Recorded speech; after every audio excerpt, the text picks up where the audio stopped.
Нөхөр чинь чамд хайртай юу? Чи юу нөхөртөө таалагдд юм уу? Юм сони юм асуудыг мэдээж надад хайртай болохоор л надтай суугаад үр хүүхэд гаргаад хамт амьдарч байгаа үстэй гэж хэлж магадгүй. Гэтэл дургүй эмэгтэйтэйгээ суугаад үр хүүхдээ гаргуулад хамт амьдраад идэг эрэгтэйчүүд зөндөө байдаг. За тэгээ энэ бичлэгээр бол би яаж нөхөртөө таалагдах вэ, нөхөртөө хайрлуулах вэ гэх мэт балаа эргүү зөвлөгөөнүүдийг өгөхгүй. Яагаад гэвэл тэд нар чинь угаасаа бүгдээрээ bullshit заяа. Энэ бичлэгийг хийж байгаа зорилго нь та нарыг ийм байдалд орохгүй гэсэн урьдчилан сэргийлж сануулж байгаа юм шүү. За өнөөдөр би энэ сэдвээр хатгамал хингээ ярина. Гоё англи цагаас бэлдээд авцсан. За өнөөдрийн сэдв болохоор их нэртэй дургүй ирчүүд. Тэгээ би мэдээж ирчүүд гэж ерөнхийлж ярина, эмэгтэйчүүд гэж ерөнхийлж ярина. Тэглээгээд энэ нь эрэгтэй хүн бүр, эмэгтэй хүн бүр адилхан гэсэн үг биш. Мэдээж ямар ч юмд тодорхой хэмжээний exception буюу арай дийлэнхийг дагдахгүй хэсэг байгаа. Хүн болгон хоорондоо адилгүй юм чинь миний ярьж байгаа юмтай тэр нь нийцэхгүй хүмүүс ч байгаа гэдгийг мэдээж хүлээн зөвшөөрөх хэрэгтэй. За тэгээ би ерөнхийдөө олонх буюу алтан дундаж хүмүүсийг харж хийсэн анализ дээр ярьж байгаа шүү. Бас нэг юм нь миний энэ ярьж байгаа сэдв дээр гэхдээ эмэгтэйчүүд чинь тэгээ мөнгө харж яагаад гэдэг. За тэр бол тусдаа асуудал. Үеийн үед нэг нь эд хөрөнгө нөгөөх нь царай зүс хараад нэг хоорондоо тийм тохиролцооны маягийн гэр бүл бүрдүүлэх зүйл үеийн үед байсаар ирсэн, байсаарч байх болно. Энэ бол миний ярьж байгаас тусдаа зүйл. Би яг бол нөгөө яг цэвэр бид нэр яриад байдаг хайр дурлалын гэрлэлт гэдэг байгаа тал дээр ярьж байгаа. За тэгэхээр анхныхаа өгүүлбэр рүү буцаад оръё. Нөхөр чинь чамд яг хайртай юм уу? Чи нөхөртөө хувь хүний талаас таалагдд юм уу? За энэ асуултанд хариулах миний бодлоор маш энгийн. Их нэртэй юм уу бие биендээ ер нь дургу болсон хосуудыг та нар өдөр тутмын амьдралдаа зөндөө харж ирсэн байх. Магадгүй гэр бүлт чинь аав ээж хоёр чинь нэг тиймэрхүү харилцаатай. Эсвэл эргэн тойрны чинь гэр бүл өргөдөг хүмүүсийн дунд ер нь нэг тийм хосууд заавал байдаг. Анзаарахаар илт нэг тийм хайртай хосууд гэсэн мөртлөө тийм дайсгансан юм шиг хизээч бие биендээ сайн сайхан үг хэлж байгаа харагдахгүй. Үг үйлдэлээрээ дандаа нэг тийм мөчөөрхсөн байдалтай. Нэгэ тоглоом шоглооморч юм шиг мөртлөө дандаа доош нь хийж идэг.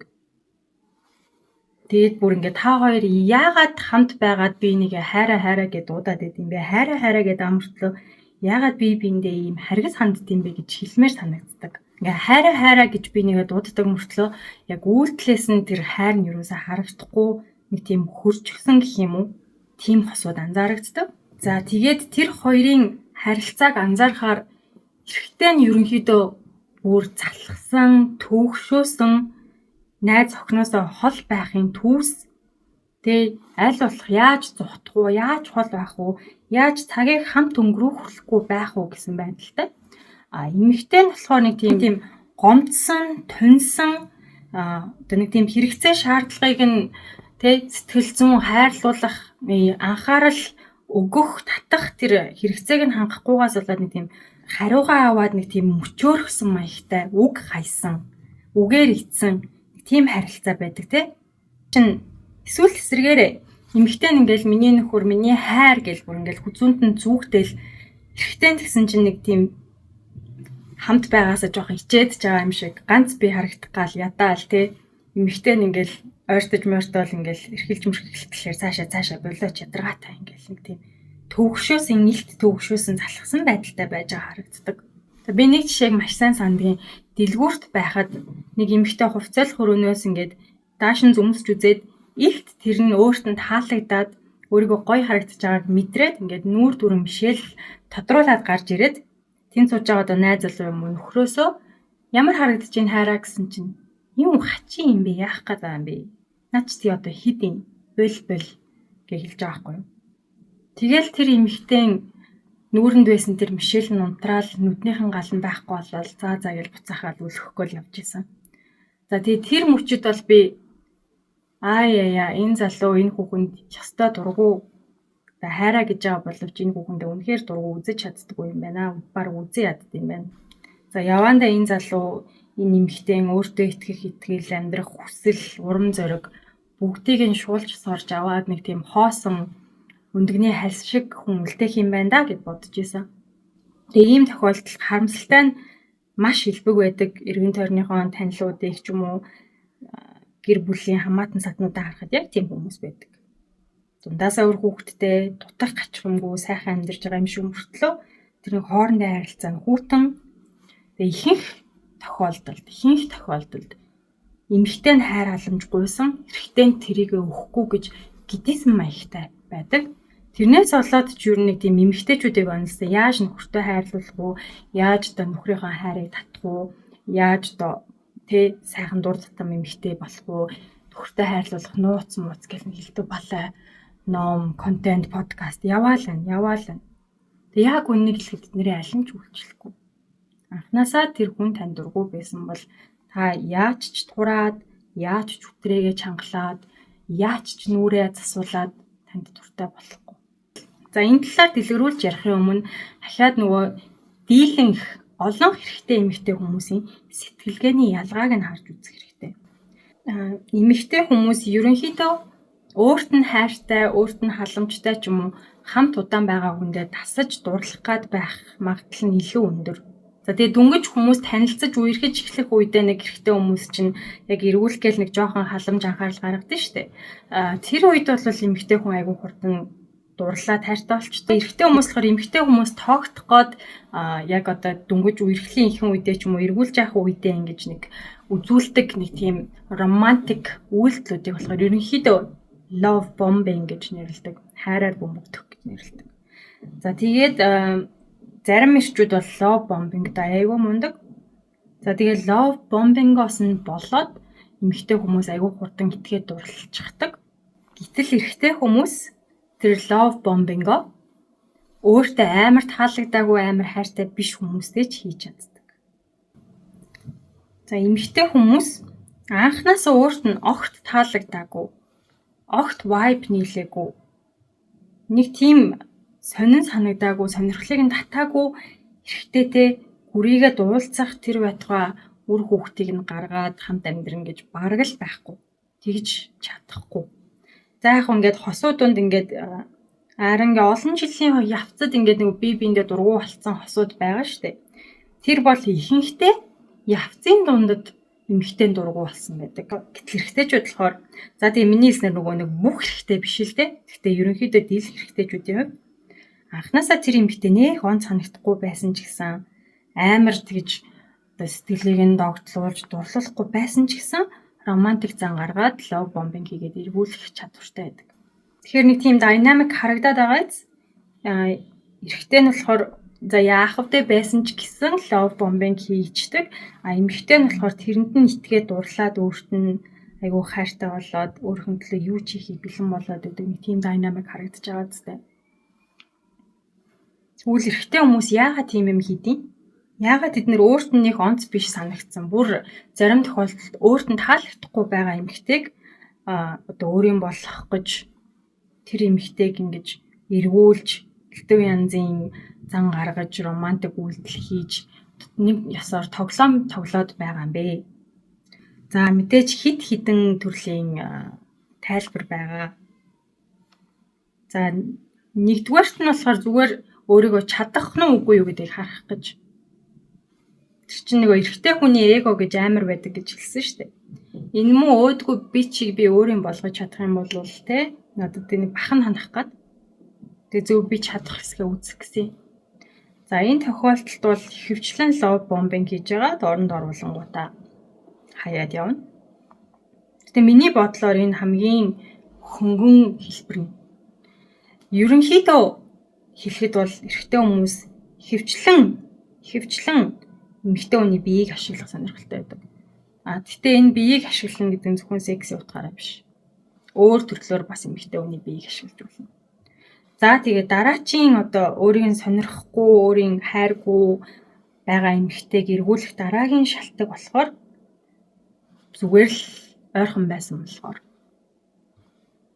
Зүгээр л би ч ганц бие байсан, тэр ч ганц бие байсан болохоор. Тэгээ эмэгтэй хүмүүс өөрийн сонголтоор хөвчлэн сингл байдаг бол эрэгтэй хүмүүс бусдын сонголтоор сингл байдаг. Тийм болохоор өөрт нь боломж олдлоо гэж үзэх юм бол тэ тэр чинь нөгөө Тэнгэрийн умд учраас өөрт нь таалагдсан ч бай таалагдаагүй ч бай ийм хүстэй хүн ойрхон байж тараад өөрийн тоомоор санагдчих юм бол тэрийг өөрийн болох гэж хичээдэг. За 3 дугаар шалтгаан нь бол ганцаардлаас айсан. Тэрийг бол тайлбарлах шаардлага байна. 4 дугаар шалтгаан нь болохоор өөрийнхөө амьдралыг хялбарчлах. За энэ бол хамгийн түг юм л. За зүгээр эмэгтэй хүн эрэгтэй хүний амьдралд орж ирснээрээ наандчил сэтгэл зүйд нь, карьерт нь, эрүүл мэндэд нь маш олон төрлийн давуу тал авчирч байдаг. Харамсалтай нь эрэгтэй хүн эмэгтэй хүний амьдралд орж ирэхээр эсэргээрээ байдаг. За энийг бол би зүгээр сайхан амны зургаар бураад байгаа юм биш. Энийг болохоор судалгаа байдаг. Тэр судалгаар болохоор хамгийн аз жаргалын индекс өндөртэй. За тэгээ бие махбодын хувьд эрүүл хүмүүс болохоор ганц бие хүүхдгүй эмэгтэйчүүд байсан. Бас нөгөө талдаа гэр бүлтэй эрэгтэйчүүд байсан.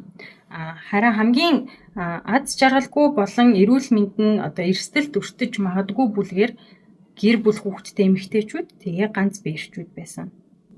Тэгээд тэр судалгааг тайлахдаа юу гэсэн бэ гэхээр тэгээ их нэртэй болсноор эрчүүдийн нийгэмд эзлэх байр суурь өсдөг, ажил дээрээ илүү түргэн одоо тушаал дэвшдэг, олох мөнгө нь нэмэгддэг, ар гэрдээ санаа зовхгүйгээр ажиллаа хийх боломжтой болдог, гэрийн ажил гэдэг том ачааллаас хөнгөрдөг. За ганц бие эрэгтэйчүүдийн одоо 7 хоногт хийдэг байсан гэрийн ажил их нэртэй болсноор багасдаг бол ганц бие эмэгтэйчүүдийн одоо хийдэг үндсэн ажлынхаа хажуугаар хийдэг ажлынхаа гэрийн ажлын хэмжээ нэмэгддэг. Тэгээ эрэгтэйчүүд болохоор гэр бүлтэй байхаар одоо элдв янзын зүрхний шигтээс ч юм уу ямар нэг ужиг өвчнөөр одоо тэгж нас барах магадлал нь эрс буурдаг. Эрүүл мэнд нь сайжирдаг. Яагаад тэгэхээр эхнэрүүд нь одоо гэр бүлдээ зориулаад илүү эрүүл хоол хийдэг, анхаарал тавиад одоо дасгал хөдөлгөөн хий гэдэг байнга эмч мэмчрүүд агуулж явдаг. Эсвэргээрээ ганц бие эрчүүд болохоор сэтгэл готролд өртсөн, эрүүл мэндээ ингээд үл хайхарчихсан тийм байдаг. Гэрийн эзэгтэйчүүд бас гэр бүлдээ бүгдээ зориулсаар хагаад өөрсдийнх нь эрүүл мэнд нь муутсан. Тэгээ ялангуяа зүрхний хэм алдалтын хувь нь гэр бүлтэй эмэгтэйчүүдэд хамгийн өндөр байсан. Тэгээ юугаараа юу хэлэх гээд байна вэ гэхээр ер нь гэр бүл болсноороо эмэгтэйчүүд арай ихийг өгдөг, эрэгтэйчүүд арай ихийг авдаг юм байна. Тэгээд бодохоор бид нар эрэгтэй хүн таалагдахгүй байсан ч гэсэн тэдний амьдралын чанарыг нь эрс дээшлүүлдэг одоо хэрэгтэй эд зүйл байх нь, эд зүйл гэж ихэнх нь үздэг байх нь.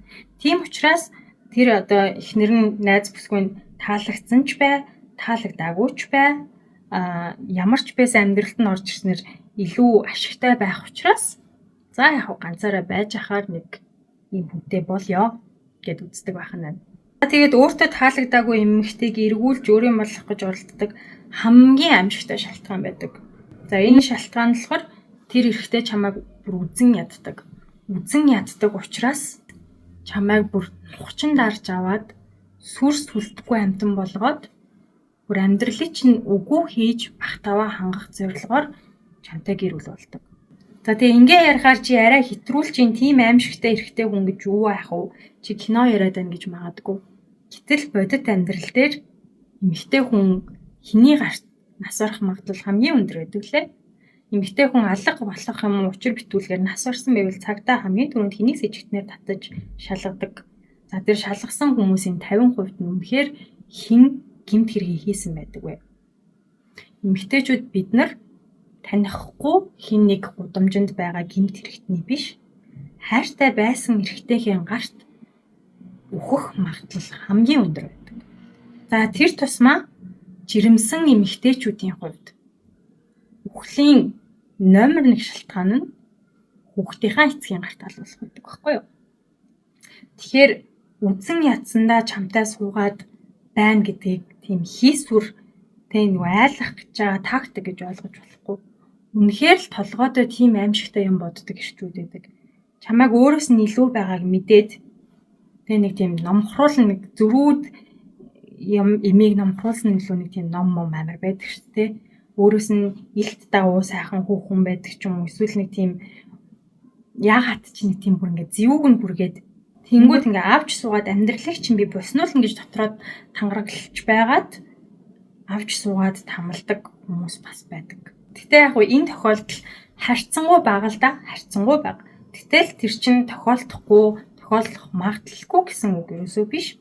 За та нар нэг саяхан нэг 2 сарын өмнө ч лөө фэйсбүүкээр инстаграмаар яваад исэн бичлэгийг санаж магадгүй. Тэр бичлэг дээр болохоор Испани эмэгтэй марафонд гүгээд төрүүлээд нэгт ирээд ингээд толгод аваад гүгээд ирж байгаа. Тэгсэн чинь нөхөр нь болохоор 2 хүүхэдтэйгээ ээжигээ тосч ийн гэд тэг яг барааны наахан талд хүүхдүүдээ ингээ ээж рүүгээ тэрвэрээ гэж хэлээд ингээ гүйлгчдэг штэ. Тэгээд ээж нь тэгсэн чинь тэрвэрэхгүй тэр чигээрээ гүйсэргээ бараанд орчдөг. Тэгээд тэрэн дээр ингээд тэр нөхөр болохоор яа харахгүй эхнэрийнхээ бүр нөгөө хамгийн том үнсэн ядагч biggest hater нэсэн байхгүй. Марафонд гүүн за гүүхтэй бүр төрүүлэх хүртлээ гүүн гэдэг чинь хичнээн жил сарын хөдөлмөр те бүр аимшигтай их юм байхгүй юу. Тэр хүн чинь хоолоо зохицуулна 7 хоногт дор хаяж 3 удаа тогтмол бэлтгэл хийн. Тэр хүн чинь зүрхнийхаа химийг хянана. Тэр хүн чинь бүр алхаагаа амьсгалтаагаа тааруулна. Маш олон техник байгаа. Тэгтэл тэр хүний тэр аимшигтай хөдөлмөрийг үгүй хийх гээд за тэгээд тэр барааны наан цаана хүүхдүүдэд тэрсэн ямар ч ялгаагүй тэрийг аав нь мэдж байгаа. Тийм тохиолдолд хүүхдүүдээ ингээд ээж рүү ингээд тэрвэрээ гэж хэлээд гүйлгэж байгаа. Азар бараанд олон хүн орж ирээгүй байсан. Тэр эмэгтэй араас нь нэг эрэгтэй тамирчин гүйжсэн. Тэгээд холоос ингээд мотоциклтай хүмүүс дагж исэн. Гэтэл улаарсан олон тамирчин те нэг яг адреналин ялгарчихсан пижигнэлтэй бөөнөрөө гүгээд ороод ирсэн бол тэнд ингээ машин мотоцикл байсан бол тэр хүүхдүүдийн аюулгүй байдал яах вэ? Тэ? За аюулгүй байлаа гэхэд одоо ээжигээ тэрвэрээ гэж хэлээд гүйлгэснээр нэг бол ээж ялалтаасаа татгалзаад хүүхдүүдэд тэрвэрээ сайн ээж нэртэй үлдэнэ. Эсвэл тэр ээж ингээ хүүхдүүдэд тэрвэрэхгүй ингэж гүйснээр тэр хүүхдүүд гомдоод дотроо нөгөө ээжтэй гомдол тань. Ерөөс аав нь тийм юм төлөвлөсөн байхгүй юу? Тэгээд ээж нь хүүхдүүдэд тэрвэрэхгүй гүйчингүүд ингээд үзэгчд рүү хараад ингээ уриалаад энэ ямар сонин юм бэ гэсэн байдлаар ингээд нүүрний харц хилэмж нь биеийн хилэн тийм байна. Тэгээд тэр болохоор угаасаа яг нөгөө эмэгтэй хүмүүсийг нийгэм нэг бол сайн ээж нэг бол ингээд өөрийнхөө хийдэг юмараа сайн бай. Хоёулангийн зэрэгцүүлж болохгүй гэж шаарддгийг мэддэг учраас тийм мухай залтай юм хэрэгэлсэн байсан. Тэгээд одоо тэр ихнэрээ дарж авахын тулд хүүхдүүдэд зэвсэг болгож ашиглаж байгаагаа, хүүхдүүдийнхээ сэтгэл зүйг нь хороож байгаагаа, хүүхдүүдээ бүр ингээд бие махбодын хувьд эрсдэлтэй байдалд оруулж байгаач үл тоож ерөөсөө л ихнэрийгээ дарах зэвсэг нь ихнэрийгээ өөрийн хяналттай байлгах зэвсэг нь болгоцсон байдаг.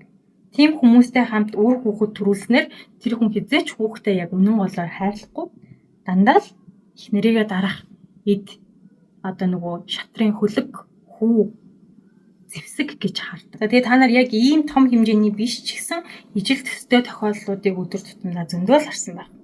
Жишээлбэл ингээд чухал шалгалттай үед, ажилтай үед тий гай болох гээд албаар надад яг одоо анхаарал хандуул, яг одоо миний хиймээр байгаа юм хий гэдэг. Ажлынхаа дундуур залгадаг. Тэ нэг яаж хийж байгаад албан тушаал дэвшүүлэхгүй ч юм уу, шалгалтанд нь тэнцвүүлэхгүй гэдэг. Чухал үеэр нь хүүхдээ харж өгдөггүй. Тэний хүүхдээ дагуулад ажил дээрээ ирсэн. Ерөөсөө тэр чинь эхнэрээ дэмжихгүй байгаа биш, албаар хорлож байгаа гин жишээ. Тэгээд тэр хорлож байгаа жишээ нь бол ерөөсөө л өөрийгөө эхнэрээсээ дутуу гэж мэдэрчихвээ гэсэн айцтай. Тэгээ ихэнх тохиолдолд үнэхээр тийм хүмүүс эхнэрээсээ доорд байдаг, тэрийгэ мэддэг, хүлээн зөвшөөрөх дургүй байдаг. Тэгээд гал дээр тос нэмж байгаа юм шиг эргэн тойрных нь бас ингээ эхнэрийгээ магтаа чи ямар азтай юм бэ? Чамайг ийм гоё юмхтэй яаж тоовооч гэдэг юм уу? Тэгж хэлэх үед бүр ингээд ууран шатаад байдаг. Тэгээд зарим нь эхнэрийнхээ одоо тэр гоо үзэсгэлэнгэнд байхгүй болох гэж хичээн стресстүүлнэ тий гоо сайхны бүтээгдэхүүн тосмоос авах гэхээр нь яас их мөнгө үрдэ ингэж үг хайн фитнест явах гэхээр нь хинтээ айлгуудах гадаагаан гин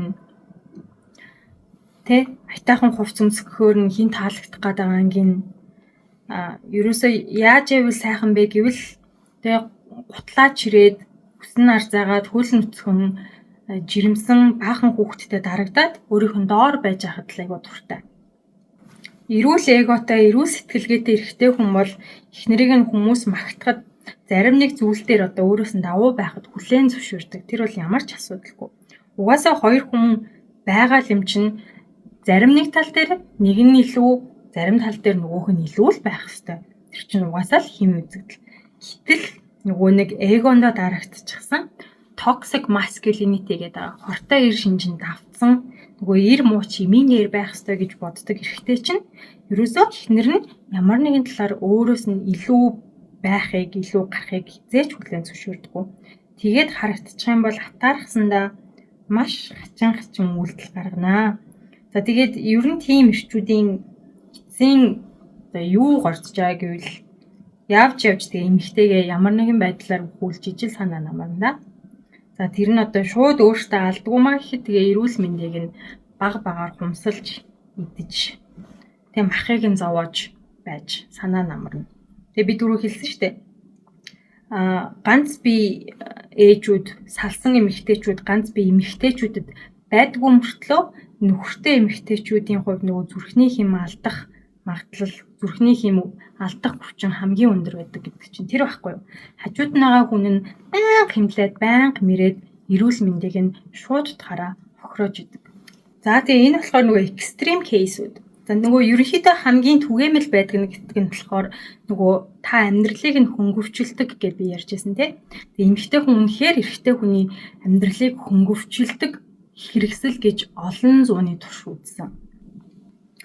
За яагаад дэлхийд даяар бараг бүх соёл тэгээ дэлхийн хаана байснаас үл хамааран дандаа нэг эмэгтэйчүүдийг ингээд нэг дарангуулсан, дарсан тэгээ ингээ эрхийг нь боосон байж бүгдээрээ ингэж зэрэг хөгжсөн юм болоо гэж бодож үзсэн үү. За жишээлбэл дээр үед ингээд улс гүрнүүд ингээд газар нутгийн төлөө ч юм ингээд хоорондоо дайн хийгээд байдаг байсан шүү дээ. Тэр үед яг юуны төлөө дайцдаг байсан? Алтны төлөө дайцдаг байсан юм уу? Газрын төлөө дайцдаг байсан юм уу? Гэтэл бүх түүхийн үед хамгийн үнэтэй эрдэнэс болохоор эмэгтэй хүн байсан. Яагаад гэхээр эмэгтэй хүмүүс амьдралын их булаг, эм амтан гэдэг чинь амьдралын их булаг. Эмэгтэй хүмүүс байгаа цагт дахиад улс байгуулж болно. Эмэгтэй хүн байгаа цагт тэр дайн хийх цэрэг армаа бүрдүүлж болно. Эмэгтэй хүн байгаа цагт соёл иргэншил урагшлана. Та нар төсөөлдөө онгоцны сүрэл болоод нэг эрэгтэй 100 эмэгтэйтэй амьд үлджээ. Тэр эрэгтэй аюулд орох болов? Тэр эрэгтэй аюулд орохгүй. Юу болох вэ гэхээр ерөнхийдөө эвтэй найртайгаар ямар ч байсан тэнд нэг жижигхэн хэмжээний соёл иргэншил үүснэ. Эмэгтэйчүүд нь тэгээд нэг эрэгтэйгээ хувааж хэрэглээд бүгдээрээ үржээд тэгээд тэнд ямар ч байсан амьдрал цэцэглэнэ.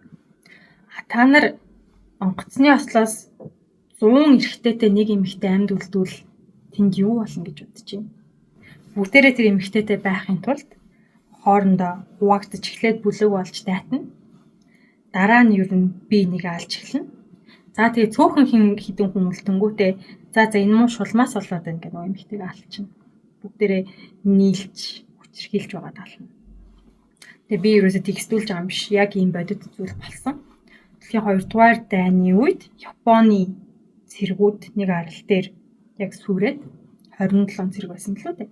Тэгсэн чинь тэр арал дээр нь яг нэг эрэгтэй их нартайг амьдардаг байсан. Тэгээ айгүй олон цэргүүдийг хараад нөхөр нь ихнэрээ хэдэн жил үлээ нууц 2 жил ч лөө гэрээсээ юусаа гаргахгүй нууцсан. Тэгээд эмэгтэй хүн байгаагүй үед бол нөгөө цэргүүд яг ингээд нөгөө захирагчийн тушаал мушаал командыг дагаад ажгүй байсан. Тэгсэн чинь нэг нь ингээд эмэгтэй хүн байгааг мэдчихэнгүүтээ тэнд бүр ингээд өмнө сам хүмүүсээд тэр хүмүүс бие бинийгээ бүгдээр алж агаад хамгийн нэг нь тэгээд одоо нөхрийг нь алаад ихнэрийг нь авцсан. Тэгээд одоо тэр хүнийг тэгсэн чинь нөгөө үед нь алсан. Тэгээ нөгөө ирчүүд нь ингээд эмэгтэйгээ ингээд дамжуулж явж байгаад эцэст нь ер нь энээс болоод ингээд бүгдээр нөгөө эмэгтэйгээ алцсан. Яг тийм л юм болно. За тэгэнгүүт бид нарыг олон зууны турш хүн биш эд бараа наймаалцаж болдог одоо нөгөө хон малаар наймаалцаж авдаг эд бараа шиг үзэж байсан. Одоо ерөнхийдөө нөгөө үнт нөгөө нэг үнт эрдэнэс гэдэг байгаа шиг эд бараа болгож исэн. Хэдэн зууны турш, хэдэн мянганы турш эмэгтэй хүнийг хүн биш эд агуурс одоо наймаалцаж болдог дагуурс тэг өөрийн гэсэн яг хүсэл мөрөөдөл зориггүй эрэгтэй хүний амьдралыг хөнгөвчлөх тэр хүний одоо нөгөө нэг гэр бүлийг үргэлжлүүлэх тэр хүний одоо эрэгтэй хүний ингээд өөртөө итгэлийг нэмэх нэг тийм хэрэгсэл маягаар гэж бүгдийн тархийг угаалгаж итгүүлж байж түүний үр дүнд одоо болтол тэ 2024 онд итгэдэг эрэгтэй болон эмэгтэй хүмүүс байсаар л байгаа. За үүний хамгийн наад захын жишээ нь хэм бол охин хүүхдээ тэ хар багаас нь чи хувь хүн биш, чи хүний ээж, хүний эхнэр болно гэсэн байдлаар хүмүүжүүлдэг. Чи ээж болох юм байж, чи эхнэр болох юм байж. Чи одоо ийм юм сурахгүй бол ирээдүйд хадмуудтай боллогдно гэж ярьж өсгөж байгааг бид нэг зөндөө харсан тэ. Энд чинь л одоо нөгөө патриаркигийн эмэгтэй хүний хувь хүн биш зүгээр хин нэгний амьдралыг хөнгөвчлөх хэрэгсэл гэж үзэж байгаагийн маш тод жишээ юм аа. За тэгээ ийм үгийг бас та нар айгүйг сонсч байсан байх. Ганц биеэрээ нэг жоохон тийм хоол унд муутай, хувц гунар муутай, арчаа муутай явж байгаа эрэгтэйг ер нь ихнэр аваач гэж хэлдэг те. Ихнэр аваач хөрхийн амтан. Ядаж нэг хоолоо хийлгээд хувцас угаалгаад авчих ихнэр аваач. Тэнд хоёр хүний хоорондын харилцаа тэ зан арашингийн тохиромж аз жаргал гэдэг юм ерөөсөө байхгүй. Зүгээр цэвэр хэрэглээний талаас ирж байгаа. Өөрөөр хэлбэл нас биеинд хүрсэн тэр эрэгтэй өөрийгөө арчлаад авч чадахгүй байгаа учраас хин нэг эмэгтэйг үнэгүй боолын үйлчлэгт оруулаач ээ. Тэр эмэгтэйг өөрийнхөө амьдралыг хөнгөвчлөх хэрэгсэл болгож аваач ээ гэд бид нар ерөөсөө нүд савчгүй хинэгчгүй тийм зүгээр байх ёстой юм шиг ярьж байдаг. Тэгээ би яагаад дахин хөлсгүй хөдөлмөр гэж тодотгож яриад байна вэ гэх юм бол за гэрийн эзэгтэн үүрэг бүхэлдэн гэрийг авч явах. За дээрэс нь нэмээд хүүхэд төрүүлсэн бол хүүхдээ харж асрах нь өөрөө бүтэн цагийн ажил. Хэр баргийн офисын 40 цагийн ажлаас ч их ачаалттай ажил байдаг. Даанч одоо өөрийнхөө гэр бүлийн төлөө, хүүхдийн төлөө байж чи юу авах гав гэсэн нэрээр одоо нөгөө үнэгүй төлдөг учраас одоо мэдээж хинээсээ ч мөнгө авах үү те. Гэхдээ энийг одоо хөдөлмөрт тооцдоггүй учраас бид нар яадаг вүлээ? Хүүхдээ хараад гэртээ сууж байгаа. Жирэмснийхээ одоо хүүхдийн яриалсныхаа амралтыг авч байгаа гэж ярьдаг. Ганц 2 жилийн өмнө нэг амар мундаг коуч залуу бас ярьжсэн дээ. Эмэгтэйчүүдээ хүүхдээ гаргаад амарч авч байхдаа зүгээр битгий суугаарай. Цаг завтай байгаа дээрээ та өөрийгөө хөгжүүлж хэл сураарай. Миний номыг худалдаж аваарай. Миний подкастыг сонсоорой гэл тэ. Үнэгүй төлж байгаа гэдэг чинь мөнгө өгөхгүй байгаа даа гэсэн үг биш. Энийг ерөөсөө хөдөлмөр тооцохгүй байгааг нь үнэгүй хөдөлмөр гэж яриад байгаа. За тэгээ түрүүнд дурдчихсан ганц би залуу чинь хоолоо хийгээд идчих чадахгүй тураад хувцас угаагаад өмсчих чадахгүй галтаагаад амьсаа нөхөд өмсчих чадахгүй цорхоо амьстай явж ангууд хамаатансаад нийш хөөрхийдөө энийг юм одоо ихнэр авч өгөхгүй бол энэ ингээ баларлаа гэх. Тэгээд хин нэгний охиныг үнгүйгээр тэр хүний одоо ингээд ихнэр нь байсныхаа төлөө энэ их хөдөлмөрийг өөрөөсөө гадна нэг насанд хүрсэн хүнийг харчилж явах үүргийг ногдуулах хэрэгтэй гэж үзэж байгаа. Монголын соёлд бүр тэгээд ихнэр нь заавалчгүй бас давхар ажил хийж гэр бүлийнхаа өрхийн орлогын 50%-ийг олох хэрэгтэй хүүхэд гаргаагүй.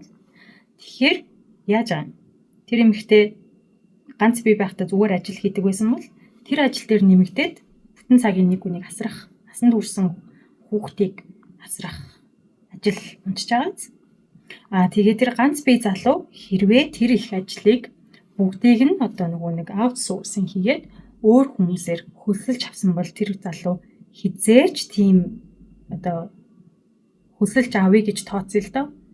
Тэр залуу хизээч тийхгүй. Тэр залуу гэртээ тоогооч, үйлчлэгч, тэгээд одоо нөгөө нэг бие үнэлэгч, тэг бэлгийн дургслаа хангах.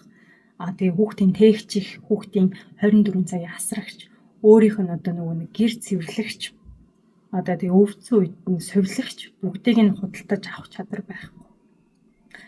Харин тэрний оронд зүгээр хин нэгэн эмэгтэйг хайртай гэж панаалтж аваад хамт амьдарчаар тэр бүх одоо тэр их мөнгө хэмнээд тэгээ тийм хэмжээний ашигтай үр бүтээлтэй хөдөлмөрийг нөгөө хүртэж байгаа. Түүний одоо тэр их мөнгө төлөх чадвар байхгүй. Бартарт нь зүгээр хайртай шүү гэж хэлэх, хайраа гэж хэлэх ерөөсөө тийм л төлбөр байна. Тэгэхээр чинь ер нь логикоор бол тий худлаа өнө хайртай шүү гэж хэлчихэд тэр эмэгтэй хөдөлмөрийг үнгүү хүртчихэвэл сайхан мэдтэй. За тэгээ түрүүн хэлжсэн эрхэн хэрэгтэйчүүдийн хувьд чиний бие чинь чухлаа гэх. Тэгээ энэ бол тэр баггүй юу? Чиний бие хэрэгтэй. Бие хэрэгтэй гэдэг чинь зөвхөн сексийн хувьд биш. Чиний одоо тэр өөрийнхөө биеэрээ хийж өгдөг бүх хөдөлмөр. Тэр биеийн дотор ч бас байгаа оюуны хөдөлмөр бүгдээрээ тэр хэрэгтэй учраас чиний биеийг оюуныг ашиглаад одоо гэр ахуй ажиллаа чамд даатгаад үр хүүхэд гаргуулад үр хүүхдэд өөрөөрөө оглох үр хүүхдээ гаргуулад тэнгуүтээ ингээд өөрөө тэрэндээ баг оролцохгүй. Тэгээ дээрээс нь чи чинь бас тэр хүний чинь ингээд сэтгэл санаагаар өрөвдөх ч юм уу ингээд нэг эр хүн гэсэн эгог нь өргөж өгнө шүү дээ. Тэр хэрэгцээ бас байгаа. Тэгэхээр ер нь ингээд нөхөр чинь найз залуу чинь чамд хайртай юм уу? Чи таалагддаг юм уу гэдгийг мэдэх аюу амархан. Чи миний юунд дуртай вэ гэж асуу. Чиний нүдний өнгөнд дуртай, чиний инээхээрээ ингэхэд чинь дуртай. Чиний ийм юм ингээд харахаараа баярлахт чинь дуртай ч гэдэм юм уу. Би нөхрөөсөө асуужсэн. Манай нөхөр намайг үргэлж шин юм сэтэж бүтээлч байдаг тэр занд дуртай гэж хэлчихсэн. Тэрэн шиг тэ чамайг хэн чи болгодیں۔ Тэр зүйлийг чинь магтжээвэл бас яах вэ? Чамд дуртай байж болно. Чамд миний юу таалагддсан бэ гэж хэлэх юм бол чиний өөрт нь үзүүлдэг үйлчлэгнүүдийг чи надад ингэж өгдөг болохоор чи намайг ингэж мэдрүүлдэг болохоор чамтай байхаар би өөрийгөө тэгж мэдэрдэг учраас гэх мэт хариулт өгч байвал тэр хүн чамд биш зүгээр чиний хөдөлмөр, чиний бие, чиний одоо сэтгэл санааны дэмжлэг гэх мэт зүйлсд дуртай байх нэ. Ер нь та нар анзаарч байсан бол эмэгтэй хүмүүс дургүй эрэгтэйчүүд маш олон байдаг. Нэг яг нэг сургуульд чинь нэг 3 4 дугаар ангид нэг хүүгүүд охтууд чинь ялгараал байдаг шүү дээ. Тэгэл хүүгүүдэд нэг юм охтуудын тоглоом юу ах гэхэрээ. Ямар тэнийг юм би охттой юм дургүй гэл те. Яг тэр хിവэрээ үлдсэн. Эмэгтэй хүн болгоныг дорд үздэг. Эмэгтэй хүүсийг дорд үздэг. Эмэгтэйчүүдийн сонирхдаг юмнуудыг дорд үздэг. За жишээлбэл нэг жилийн өмнө бас нэг би нэг юм бичээд алуулж ирсэн юм аа хүмүүс. Барби кино гарсан да. Тэгэхэд ингээд эрэгтэйчүүд нэг юм амар ширлээ захгүй юу? Эрэгтэй хүмүүс Барби кино үзэхэд догтлж ийн гинэ. Ямар хачин юм бэ? 90 нэрээрээ эмэн нэмэрээ байчвал яасан юм бэ гэд. Хортой эр шинж чанар нь бүр тиймдээ тулцсан. Ягаан өнгөтэй хүүхэлдэйний тухай кино үзэхээр тэр хүн эр хүн биш болчих гээд байгаа юм шиг санагддаг тий. Өөрөөр хэлбэл юм ягаан эмхтэлэг тод хурц зүйлийг сул доорой 2 дугаар зэргийн ангиллын гисэн ойлголтоос бүр салгаж чадхааргүй тархинд нь тийм гүн хотлогдсон учраас эрэгтэй хүн Барби үзчихвэл доор нь гисэн итгэл үнэмшилтэй эрэгтэйчүүд маш олон байсан. Гэтэ би одоо юу гэдэг тэр кино үзээд таалагдахгүй байх ч юм уу тэр талаар яриаггүй. Зүгээр кино Барби гэдэг киноны концепцэнд өөрөө ингээд дургуун хүрч байгаа. Тэгтлээ эмэгтэйлэг зүйлийг үзэн яддаг хүмүүсийн талаар ярьж байгаа юм шүү. Тийм хүмүүс одоо эмэгтэй хүн таалагдаад эмэгтэй хүнийг хүндлээд эмэгтэй хүнийг байгаагаар нь хайрлан гэдэгт бол би амар ерөөсөө итгэхгүй байна. Манай нөхөр бол надтай Барби киноны нээлтийг хамт үзээд өөрөө Кен болж хувцлаад хамт явж байсан. Манай өөр 2 гэр бүлийн найз байдیں۔ Тэр хоёроос миний мэдэх хамгийн эрүүл харилцаатай хос. Тэдний нөхөр нь нэх амар догтлоогүй. Барбиг зориулж хувцлаагүй. Барби үзээш нэг таалагдаагүй. Гэхдээ тэр эхнэр нь үзмээр байсан учраас за хамт явъя гэд үзсэн байхгүй юу. Тэгээ угаасаа олон улсад яг тэгжсэн. Уулзаж эхэлж байгаа ч юм уу найз залуусаа Барби үзье гэж хэл. Би Барби шиг кино үздэггүй гэж хэлж байгаа бол сал надах чинь өөрөө юм нөгөө эвгүй шинж гэсэн гэж хэлжсэн. Тэгээд би тэрийг ингээд битсэн чинь монголчууд бүр ингээд мэдрэл мутайгаал 100 авгаа гэж намайг хүлээж авчихсан. Тэг ингээд хит эр төвтэй одоо Godfather ч юм уу Die Hard ч юм уу тиймэрхүү кинонуудыг тэг эмэгтэйчүүд нэг амар үзээ хадаал бэдгүй штэ. Үзэх нь үзээд үзэхгүй нь үзэхгүй л байдаг. Тэгтэл нэг эмэгтэйчүүдийн гол дүртэн тоглолцсон эмэгтэй ингээд асуудлын талаар ярьсан тийм ромком ч юм уу тийм өнгөлөг кинонууд ингээ эрэгтэйчүүд олноороо үзэн ядах нь айгүй харагддаг. Эмэгтэй хүмүүс эсвэл ингээд кинон дээр ч юм ингээд нэг тийм айгүй хүчрхэг байхаар ингээд дургуун хүрээд байдаг. Ийм эмэгтэй гэж юу гэдэг юм ингээл те. Одоо тийм эмэгтэй хүнд дургуун ирчүүд айгүй ойлгомжтой. Эмэгтэй хүнтэй зөвхөн секс хийхдээ л хамт байхаас биш. Тэг эмэгтэй хүний биедэн татагдахаас биш эмэгтэй хүнд дургуун. Бид нэр их хвчлэн бусад цагаа эрэгтэйчүүдтэй ч өнгөрөөмөр юм шиг. Тэг сексийн үед эрэгтэй хүн татагдахгүй болохоос биш ер нь эрэгтэйчүүдэд дуртай. Эрэгтэй хүнийг илүү үздэг тийм хүмүүс байдаг. Тэгээд тийм хүмүүс яг love bombing хийхдээ л амар хайртай мартай нэг худлаа үнэн хэсэг халамж үзүүлж агаад тэг өөрийн болгоод авлаа гэхээр санаа намраад хичээхэ болчдөг.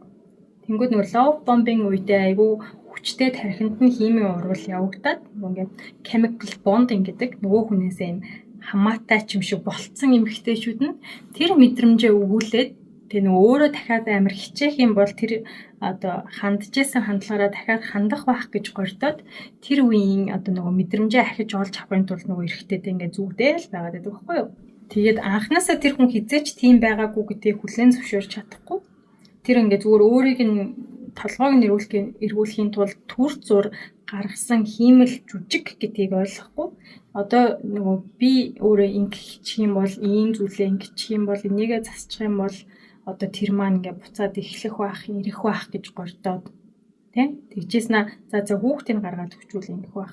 За дахиад хүүхд гаргаад өгчүүл ингэх байх гэж гордоол тэг хизээч тэр нь ирэхгүй байсаар байгаа. Сүүлдээ одоо нөгөө ингээд хүн л эмчнийг хэрэгцээ байгаа шүү дээ. Хайрлуулах, халамжлуулах, гоё үг сонсох, тэг гоё халуун дулаан, тэрвэрлт мэдрэх, бэлэг авах ч юм уу те нэг өөрийнх нь төлөө нэг жоохон үйлчлэгээ үзүүлэх тийм хэрэгцээ байдаг. Тэр хэрэгцээгээ хангуулж чадахгүй болохоор амар стресстэй. Тэг нөгөө англиар bitter гэж хэлдэг те амар тийм хорон. Тэг нэг тийм янша нөгөө хүндээ нөгөө гомдол нь хуримтлагцаар агаад нөгөө дотроо бүр ингээд багтгаа болоод бүх юм дээр ингээд жижиг юм болохоор тэр ингээд урсаж гарч ирэх гээл те. Тэгэл ингээд нөхрөө байнга яншсан, шаардсан те нэг драма тавьж нэг ингээд нөгөөх нь ерөөсө тоохгүй хөдлөгдөг ганц арга нь ерөөсөө ингээд драма жүжиг тавьж ижил тэнд ингээд ганцаараа цоховчж ижил нөгөө хүний дуртай дургу хөдөлдөг болохоор тэгээ сурцсан. Тэгээ тэр нь ингээд бүр сүлдө өөрийнх нь зам болцсон. Дараа нь хүүхдүүдтэй ч тэр хаашаа гаргадаг, бусад хүмүүст ч гаргадаг, ажил дээрээ ч гаргадаг тийм болцсон байдаг тий. За тэгээд ингээд өөртөө таалагдахгүй эмэгтэйтэй гэр бүл болоод хүүхэд гаргаад амьдарч байгаа эрэгтэйчүүд гэхдээ өөртөө таалагддаг буюу одоо нөгөө нэг би нэг бүр дээр үед ярьжсэн юм да. Яг өөрийнхөө мөрөөдлийн эмэгтэй гараад ирэх юм бол нөгөө нэг хүүхдийг нь гаргаад бүх юм хийгээд байгаа эмэгтэйгээ бүр юу ч бодохгүй хаяад явахд бэлэн байдаг. Эрэгтэй хүний эго өндөр учраас өөрийгөө ингээд байгаагаас нь илүү сайхнаар илүү лагаар харж идэг учраас ер нь ингээд эхнэрээ одоо тий анханасаа эхнэр нь өөртөө таалагдаагүй хүн бод эхнэрээ ерөнхийдөө нэг тийм голсон шиг би бол энэ цайхан амтан гойдох амтан би одоо энэс илүү олоод аавна гэсэн байдалтайгаар ингээд одоо илүү дутуу ингээд харж илүү хараад илүү толгойд яваад байдаг. Тэгээд нөгөөдөл чи ингээд араар тавилт нь тийм амар өндөр байдаг.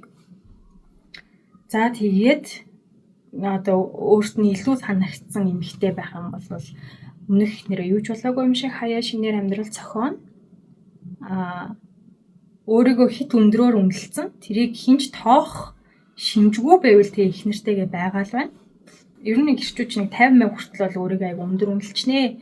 Нар харсан гэстэй нэг аимшигын бараг л өвөө болцсон юмнууд айгүй өөртөө ихтгэлтэйгээр хөрхөн залуу охтууд дээр очиж сэдгэнэх гэж оролддог те бүр нөгөөдөл нь ингээд хараад ингээд бараг сэжгэн хүрээд тэгээ холхон байх гад хахад ойлгохгүй ерөөсөө тэр нөгөө нэг пролиг нь ойлгохгүй ингээд өөрийг нь таваад байна гэж боддог. За тэгээ нэг 50 хүртлээ ер нь бол тийм ирчүүд бол тогтохгүй. За тэгээд нөгөө эхнэрээс нь өөрийг нь тооцох юмтан олдохгүй бол нэг 50 хүрэхээр нөгөө ирчүүд чинь өөрийнхөө эрүүл мэнд жоох арчаа муутай юм чинь ер нь бол нэг бие хаана өвдөд эхлэн. За тэгээ бие хаана өвдөд эхлэнгүүд чинь үхлийн талаар анх удаа бодож эхлэн. Өмнө нь бол нөгөө өөрийгөө чинь ялагдчихгүй дээлшгүй мөнх настай юм шиг бодож явж байгаа. Тэгэл нэг 50 хүрээл нэг зүрх мөрхөн өвдөл хотод модод өвдөд эхлэхээр анх удаа өвхлийн талаар бодож эхэлнэ. Тэнгүүт ганцаараа өвхөхээс айгаад тэг хажууд нь одоо өөрийг нь арчилж тойглох одоо насны бүхсэнд нөгөө цайгаа увааж уuna гэж манайхаа яриад байдаг. Ерөнхийдөө бол өөртөө нөгөө өнгөө бас сувилагч гэсэн үднээс за одоо надад энэс өөр намайг тоох хүн байхгүй юм байна гэдгийг одоо их нэртэйгээ 20 30 жил амьдарчаад 50 хүрээд юм би нүдэд эхлэхээр ойлгоно. За тэгээд за одоо юу вэ? Одоо үхэхийн оронд одоо энтэйгээ бай гэж нэг юм шийднэ. Тэр үедээ арай гайгүй болно. Тэгэл нөгөө нэг эхнэрүүд нь хөрхий тэгэл имлэг дагуулж байгаа л арчлаа л тэгэл үглээл байна л та. За тэгэнгүүт ингээд нөгөө хаяа энэ тэнд ингээд зурагтаар гардаг те суучлаарч юм явдаг нэг 50 60 70 насны ингээд асрамжийн газар очсон ч юм уу эсвэл ингээд гудамжинд архиугаал ингээл нэг согтууч юм шиг ингээд уйлал яриад байдаг нэг хүүхчүүд байдэн шүү дээ. Би залуудаа нэг тийм би чинь ийм сайхан хантай байлаа. Тийм сайхан охинтой, тэдэн сайхан хүүтэй. Одоо тэд нар намайг тоодгүй маа гэж нэг уйлаал гэдэг нэг хүмүүс байдэн шүү дээ. Тэгэл одоо ингээ хөвчөрсөн хойно амир ядруу өрөвдмөр харагдаж болохоор хүмүүс өрөвдөлээ шүүрх амьтын ингэж яах гэж тэр одоо нэг ихнэр мэхнэр нэг энийг авчаач хүүхдүүд нь одоо ингээ аавыгаа өргөөч өмөргөөч гэлдэг те. Гэтэл тэр хүмүүс өөртөө залуудаа яаж исэн байх нь хизээч хөшөрөхгүй хизээч хүний гарт орохгүй ганцаардахгүй юм шиг тэг мөнх наслах юм шиг одоо нөгөө ихнэрээ хүүхдүүдээ гомдоож исэн хүмүүс ах нь байна. Тэгэд хичнээн ээжээс нь салсан ч гэсэн хүүхдтэй эцэг шиг эцэг байсан бол хүүхдүүд мэдээж эцгээ өргөөд явна. Тийм тохиолдолд хүмүүс хүүхдүүдийг нь жоохон буруутгаад идэгт нь бол би санал нийлдэхгүй. Тэгээ муу сайн ч эцэг чинь чи одоо тэр хүнээс л үүссэн юм чинь одоо харж чад тэгээд эцэг болох шиг амархан юм байхгүй шүү дээ. За яг ээж болох чинь бас нэг тий өвдөж цаваад нэг 9 сар гэтсэндээ тийм аав болох шиг амархан байхгүй шүү дээ. Харин ч бүр амар гоё шүү дээ. Хүмүүс тэр аав болдог үйлдэлийн төлөө зөндөө юм хийгээл мөнгө төлөөд шүү дээ. Амар жаргаж байгаа л нэг хүн хийцэн. Эцэг эхийн одоо хайрын холбоо үүсгэсэн. Хичнээн ээжтэй нонцгүй байсан ч гэсэн хайрлсан бол хүүхдээ хайрлсан бол хүүхдүүд нь эцгээ ямар ч хэлсэн гудамжинд арх уулгаас суулгахгүйсэн.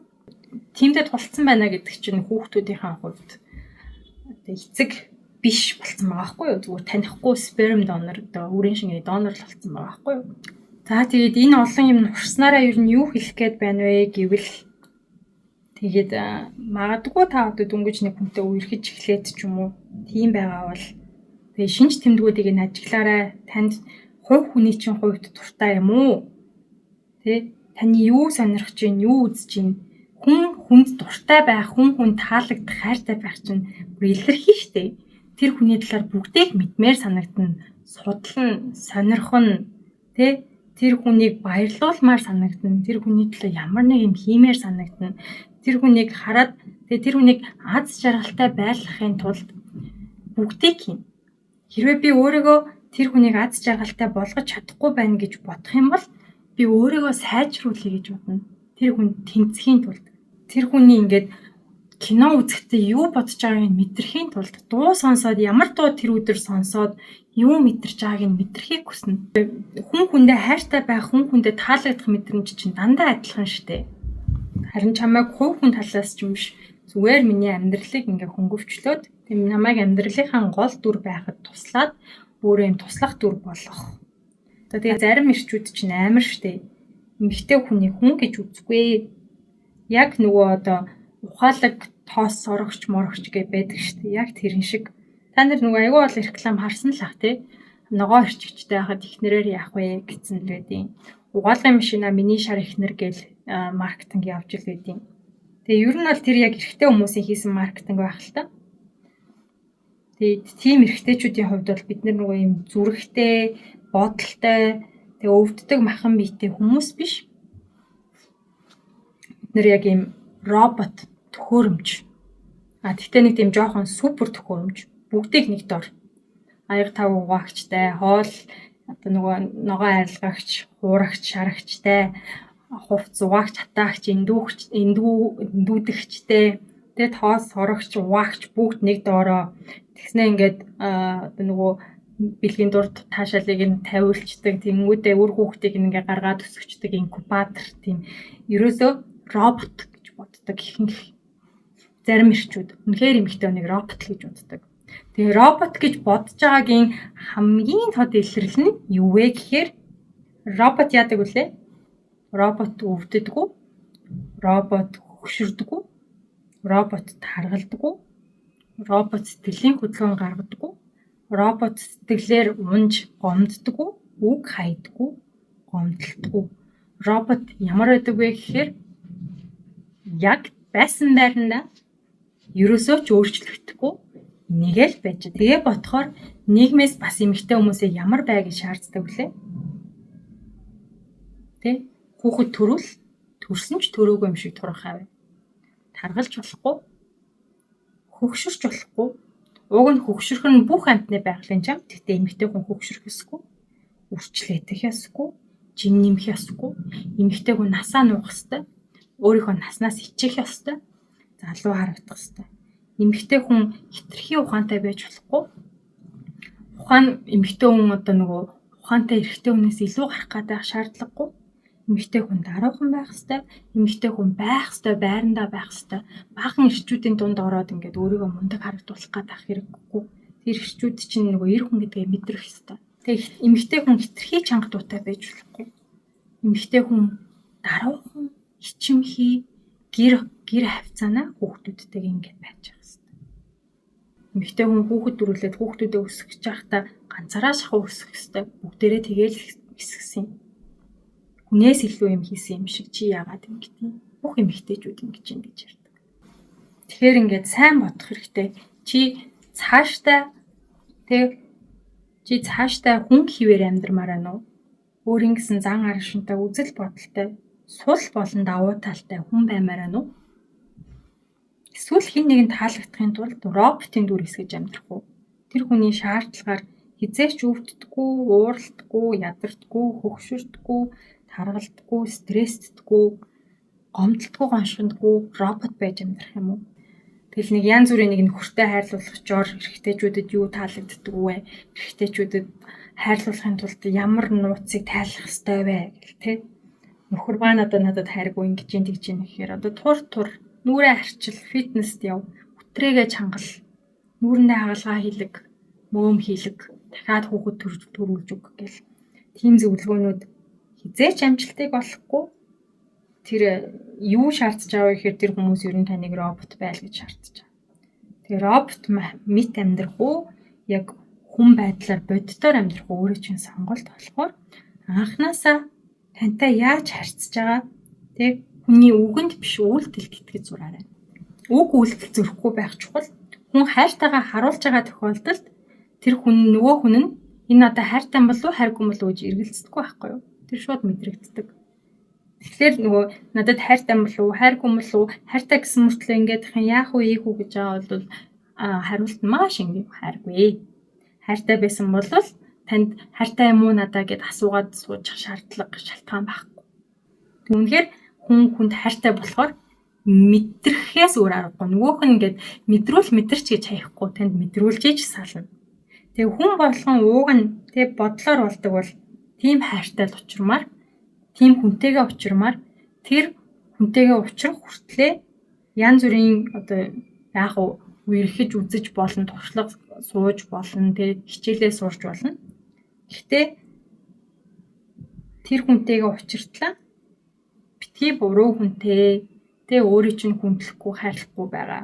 Өөрт чинь дургүй үзэн яддаг үедээ битгий гэрлэхийг бодорой, битгий хүүхэдтэй болоорой, битгий бүх юм сайхан болно гэж найдараа надаас л 100% хамаарад би хичээх юм бол бүх юм сайхан болно гэж бодож болохгүй шүү.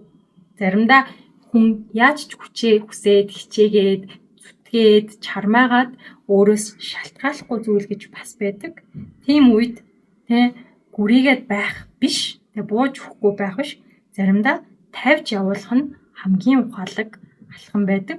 Магадгүй таны ирээдүй, таны амь нас, эрүүл мэнд, ирээдүйд төрөх хүүхдүүдийн чинь тэ аюулгүй байдал, сэтгэл зүй, таны хүүхдүүд байтугай таны дараагийн үеийн чинь, үе удмын чинь ч бүр эрүүл аюулгүй байдал, сэтгцийн эрүүл мэнд те трама тэрнээс хамаарна шүү. Та өөрөө те траматай харилцаанд хүүхэд төрүүлээ.